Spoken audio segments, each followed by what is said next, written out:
saya kira penyerahan Menteri Wilayah kepada Kuala Lumpur ini adalah satu penyerahan yang mengkhianati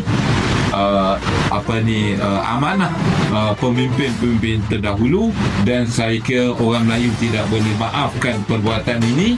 Dan kawasan 139 kawasan ini meliputi 3,206 ekar kawasan di Kuala Lumpur ini dengan nilai pembangunan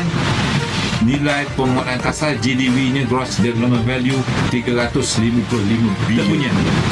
Dan hari ini tidak semena-mena kementerian ini telah diberikan begitu saja kepada DAP.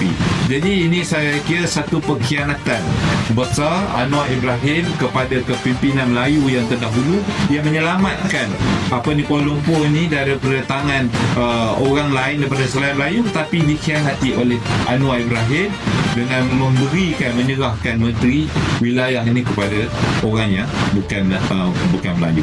Saya nak kaitkan bagaimana kita sebelum ini NGO menentang pelaksanaan akta undang-undang yang akan dibentangkan di Parlimen dan akan diluluskan pada sesi yang akan datang, urang pembangunan semula orang Melayu.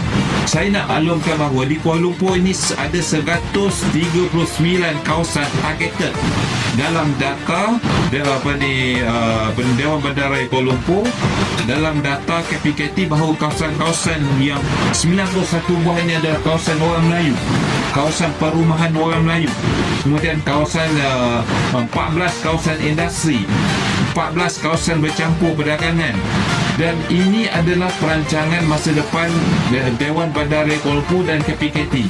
Kalaulah diletakkan menteri yang sekarang ini, menteri yang bukan daripada orang Melayu, bagaimana kawasan-kawasan perumahan yang sedia ada ini, yang kononnya nak dibangunkan atas nama pembangunan semula bandar, kita dapat selamatkan. Sedangkan kes Kampung Sungai Baru, yang tanah itu sekarang ini penduduknya 100% orang Melayu, pemilikannya lebih kurang 270 pemilik itu orang Melayu, sekarang dicadangkan untuk dibangunkan, maka di Kampung Sungai Baru itu kemungkinan besar berlaku sama macam berlaku di Kerinci, Bazar South. Dahulunya Kampung Kerinci, tempat itu orang Melayu punya, sekarang orang Melayu sudah tidak menjadi major.